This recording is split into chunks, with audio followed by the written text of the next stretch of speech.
Subscribe कर cricket wicket YouTube channel को दबाएं बेल नोटिफिकेशन, जिससे हम आप तक पहुंचा सकें क्रिकेट जगत की खबरें सबसे पहले। दोस्तों, कोलकाता नाइट राइडर के खिलाफ आईपीएल के 38वें मुकाबले में जिस तरह की तूफानी बल्लेबाजी का नजारा रविंद्र जडेजा ने पेश किया, उसने पूरे मुकाबले को ही रोमांचक बनाकर रख दिया। दोस्तों, आइए जानते हैं रविंद्र जडेजा की इस तूफानी बल्लेबाजी के साथ इस मुकाबले की पूरी हाईलाइट। उससे पहले यदि आपको भी लगता है कि रविंद्र जडेजा इस बार आईपीएल के साथ ही टी20 वर्ल्ड कप में भी बेहद ताबड़तोड़ बल्लेबाजी का नजारा पेश करेंगे, तो इस वीडियो को लाइक जरूर करिएगा। दोस्तों, जैसा कि आप सभी जानते हैं कि आईपीएल 2021 का 38वां मुकाबला चेन्नई और कोलकाता के बीच खेला गया। इस मुकाबले में कोलकाता ने टॉस जीतकर पहले बल्लेबाजी का फैसला करते हुए मैदान पर उतरी, वहीं चेन्नई सुपर किंग्स ने पहले गेंदबाजी का कमान संभाला। दोस्तों, कोलकाता नाइट राइडर की ओर से ओपनिंग बल्लेबाजी शुभमन गिल और वेंकटेश अय्यर करने आए। शुभमन गिल ने तो शुरुआती 2 गेंदों पर ही जिस तरह से आक्रामक बल्लेबाजी का नजारा पेश किया, उसने सभी को हैरान करके रख दिया। शुरुआती 2 गेंदों पर 8 रन लगाकर शुभमन गिल यह बता चुके थे कि आज मुकाबले में ताबड़तोड़ बल्लेबाजी का नजारा पेश होगा। हालांकि पहले ओवर की आखिरी गेंद पर ही शुभमन गिल 1 रन चुराने के चक्कर में अपना विकेट दे बैठे, क्योंकि मुस्तैद अंबती रायडू ने डायरेक्ट हिट मारते हुए रन आउट करके शुभमन गिल को वापस पवेलियन का रास्ता दिखा दिया था। उसके बाद तो पूरी तरह से जवाबदारी वेंकटेश अय्यर के साथ राहुल त्रिपाठी के कंधों पर आ चुकी थी। हालांकि वेंकटेश अय्यर ऐसा लग रहा था मानो पिछले मुकाबले से ही सेट होकर सीधे इस मुकाबले पर मैदान पर उतरे हों, क्योंकि आक्रामक 3 चौके लगाकर वेंकटेश अय्यर काफी तूफानी अंदाज में दिखाई दे रहे थे। वहीं पर राहुल त्रिपाठी भी मानो पवेलियन से सेट होकर मैदान पर लौटे हों, क्योंकि राहुल त्रिपाठी ने 1 छक्के के साथ 4 चौके मैदान पर लगा चुके थे। हालांकि उसी बीच वेंकटेश अय्यर सरदुल ठाकुर की गेंद पर मात्र 18 रनों पर आउट होकर वापस पवेलियन लौटे और अब पूरी तरह से जवाबदारी कप्तान इयान मॉर्गन के कंधों पर आ चुकी थी। दोस्तों, हालांकि इयान मॉर्गन अपनी बेहतरीन और आक्रामक पारी खेल पाते उससे पहले अपना कमाल फैफ डु प्लेसिस दिखा चुके थे। दोस्तों, हेजलवुड की एक गुड लेंथ गेंद पर इयान मॉर्गन ने बेहद ही आक्रामक शॉट खेलना चाहा। गेंद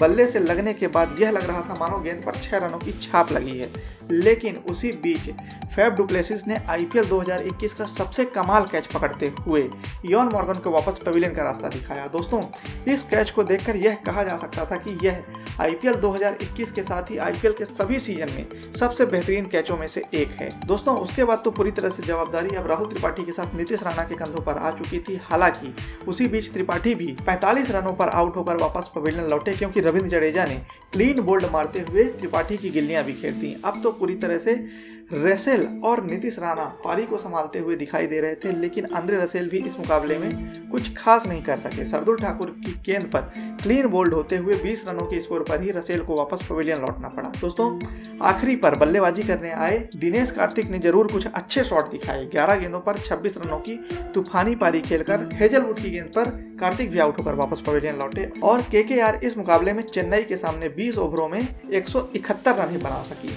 172 रनों का पीछा करने उतरी चेन्नई सुपर किंग्स भी शुरुआत भी बेहद ही आक्रामक रही। ओपनर बल्लेबाज ऋतुराज गायकवाड़ और फैफ डु प्लेसिस ने कमाल की पारी खेली। दोनों ही बल्लेबाजों ने केकेआर के गेंदबाजों की जमकर खबर ली। फैफ डु प्लेसिस ने तो जिस तरह का कैच लिया था, उसके बाद उनकी तूफानी पारी देखकर यह कहा जा सकता था कि आज पूरा का पूरा फैफ डु प्लेसिस का दिन है। हालांकि ऋतुराज गायकवाड़ भी भारत के लिए एक उभरता हुआ सितारा है। दोस्तों, 28 गेंदों पर 40 रनों की आक्रामक पारी खेलकर ऋतुराज गायकवाड़ ने चेन्नई सुपर किंग्स के जीत की बुनियाद रख दी थी। वहीं पर फैफ डु प्लेसिस भी 30 गेंदों पर 43 रन बनाकर वापस पवेलियन लौटे। उसके बाद मोइन अली ने बेहद ही आक्रामक पारी खेलते हुए चेन्नई सुपर किंग्स को जीत के करीब पहुंचाना चाहा। मोइन अली के बल्ले से 28 गेंदों में 32 रनों की पारी निकली। चेन्नई सुपर किंग्स के जीत का रास्ता साफ दिखाई ही दे रहा था कि उसी बीच अंबती रायडू और सुरेश रैना के जल्द आउट होने के कारण एक बार फिर से केकेआर मुकाबले पर लौटते हुए दिखाई दी।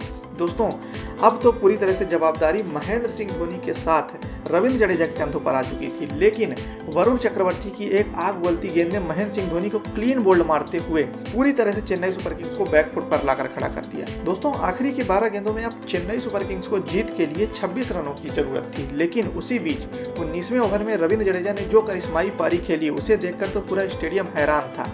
वहीं इयान मॉर्गन अब समझ नहीं पा रहे थे कि किस गेंदबाज को रविंद्र जडेजा के सामने खड़ा करें, और इसी बीच उन्होंने प्रसिद्ध कृष्णा को गेंद थमा दी। दोस्तों, प्रसिद्ध कृष्णा की अगली 6 गेंदों पर जिस तरह की आक्रामक बल्लेबाजी रविंद्र जडेजा ने की, उसे देखकर तो यह निश्चित हो चुका था कि चेन्नई सुपर किंग्स की जीत निश्चित होगी, क्योंकि 19वें ओवर में रविंद्र जडेजा ने 2 चौके और 2 विस्फोटक छक्के लगाकर चेन्नई सुपर किंग्स की जीत निश्चित कर दी। दोस्तों, इसके बाद तो आखिरी ओवर की जवाबदारी सुनील नारायण ने अपने कंधों पर संभाली और पहली ही गेंद पर सैम करन को आउट करते हुए यह बता दिया कि अभी मुकाबला खत्म नहीं हुआ है। हालांकि उसी बीच रविंद्र जडेजा ने तीसरी गेंद पर 2 रन लेकर स्कोर को बराबर किया और अब यह निश्चित लग रहा था कि चेन्नई सुपर किंग्स की जीत इस मुकाबले में बेहद ही आसान होगी। लेकिन 5वीं गेंद पर रविंद्र जडेजा को एलपीडब्ल्यू मारते हुए सुनील नारायण ने एक बार फिर से वापसी की। रविंद्र जडेजा के आउट होने के बाद एक बार फिर मैदान में सन्नाटा छा चुका था और यह बता पाना बेहद ही मुश्किल था कि आखिर कोलकाता नाइट राइडर और चेन्नई सुपर किंग्स में से किस टीम की जीत होगी। स्ट्राइक पर बल्लेबाजी के लिए दीपक चहर थे और उसी बीच दीपक चहर ने आखिरी गेंद पर 1 रन लेते हुए चेन्नई सुपर किंग्स की जीत निश्चित की। दोस्तों, रोमांचक खेले गए इस मुकाबले में जिस तरह से चेन्नई सुपर किंग्स के लिए रविंद्र जडेजा ने तूफानी पारी खेली, आप रविंद्र जडेजा को 5 में से कितने स्टार देंगे कमेंट कर जरूर बताइए। साथ ही वीडियो पसंद आया हो तो लाइक और शेयर करना ना भूलें। हमारे इस चैनल को सब्सक्राइब करके बेल नोटिफिकेशन जरूर दबाएं, जिससे हम आप तक क्रिकेट जगत की ऐसी ही रोमांचक खबरें सबसे पहले पहुंचा सकें। धन्यवाद।